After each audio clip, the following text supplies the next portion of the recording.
Welcome to True Guidance Tarot. I'm Adriana Teodoro-Dier. I'm a spiritual medium and intuitive reader.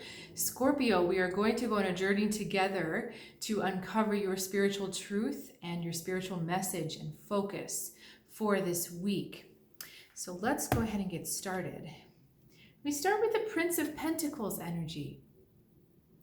This is the energy from the universe, and right away they are saying to me the word, and by they I mean my guides, they're saying to me the word financial.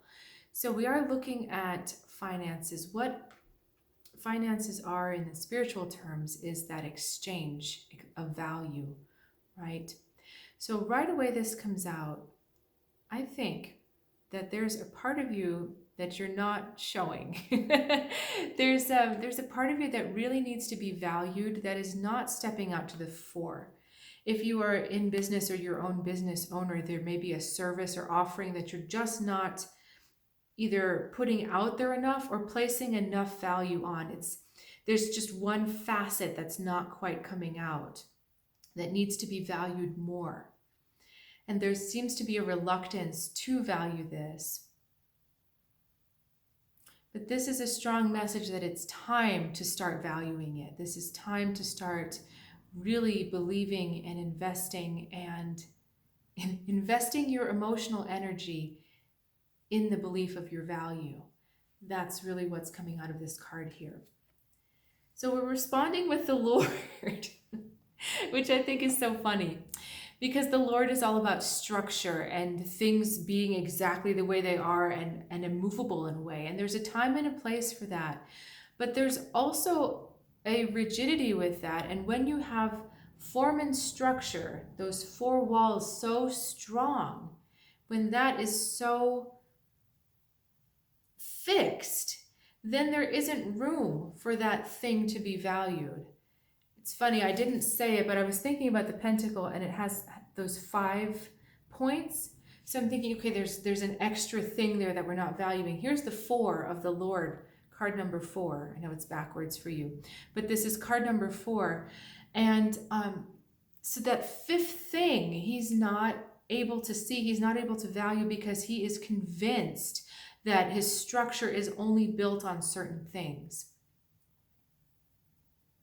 So I feel that right now I'm speaking in levels. On one hand, I'm speaking on the very practical level of in your business or in the services that you offer as an employee or as whatever you're offering to the world, that there is another facet that you need to value more.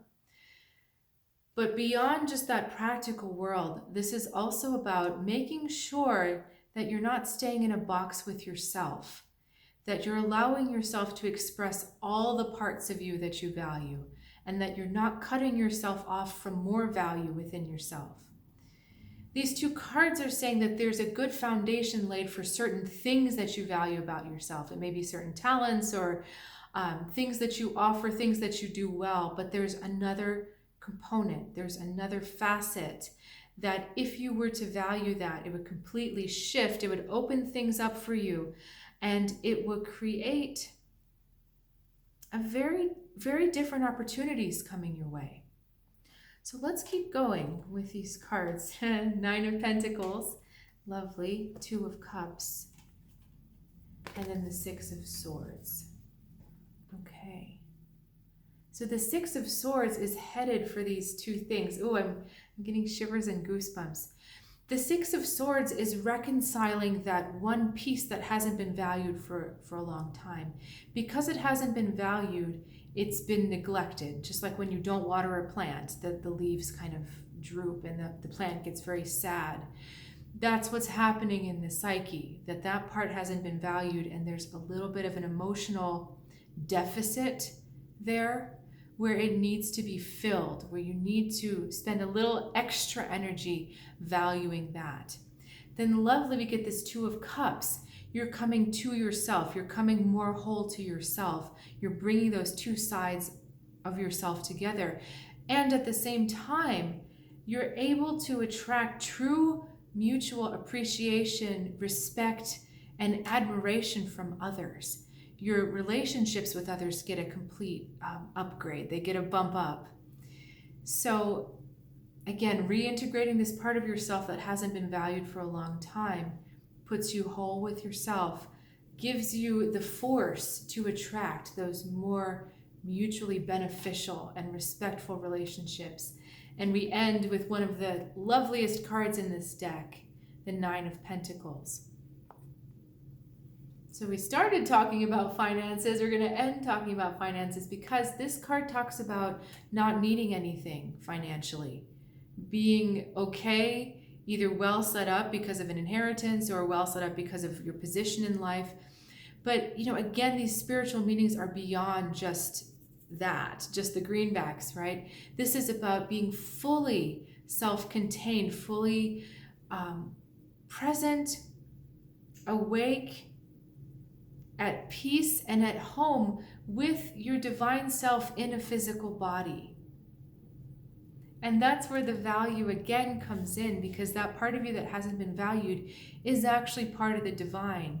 And you learning to value that and put it out there, really creates that harmony between the heaven and the earth, between the soul and the body, the spirit and the body.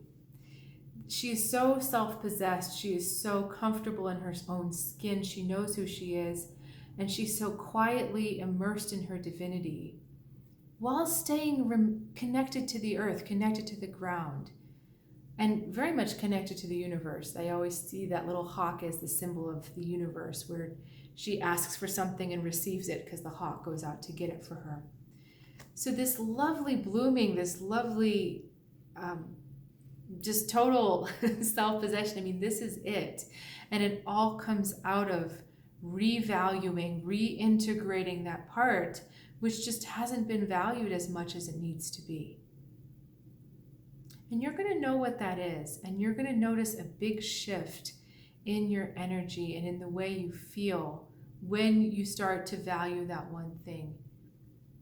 I'm feeling like this is going to be obvious to you, and it's also going to be it's just a big movement. When you shift this for yourself and you start to regain some of that emotional deficit that you've lost, it's really going to change your perspective, really going to change your world. So questions on that, Scorpio, please let me know. It's always a joy to hear from you, and thank you so much for the opportunity to read for you. Oh, the words today. If you know someone or you yourself would like some one-on-one guidance, please check out my website, trueguidancetarot.com. I do have some availabilities for bookings this week, and I'd love to help you if you're feeling compelled that direction. I do these readings every Saturday, and I would love to see you again next week. Wishing you the best, and have an awesome week.